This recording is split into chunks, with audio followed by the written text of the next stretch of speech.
Hello everyone, সবাই কেমন আছো? আশা করছি সবাই খুব ভালো আছো আর আমিও খুবই ভালো আছি। তো রিলস করছিলাম, তা ভাবলাম যে একটুখানি তোমাদের সাথে ভিডিও শেয়ার করি। তো কেমন লাগছে আমাকে? হোয়াইট কালারের একটা কুর্তি পরেছিলাম। আর আমার ইনস্টা ভিডিওতে রিলসগুলো দেখতে চাইলে অবশ্যই ফলো করো। আর যারা ফেসবুকে এখনও ফলো করোনি তারা ঝটপট ফলো করে নাও।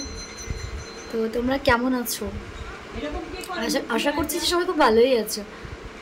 তো কি বলবো, আর এমনি ভিডিও করতে ইচ্ছে হলো। চলো তাহলে ভিডিওগুলো দেখো আর কেমন লাগছে অবশ্যই জানাও। আর ভিডিওগুলো দেখার পর কিন্তু একটুখানি শেয়ার করে দিতে হবে, নইলে অন্যরা কী করে দেখবে। তো একটু ভিডিওগুলো শেয়ার করে দিও। কি করবো বুঝতে পারছি না। তো যাই হোক, ভিডিওগুলো দেখো আর একটু শেয়ার করে দিও।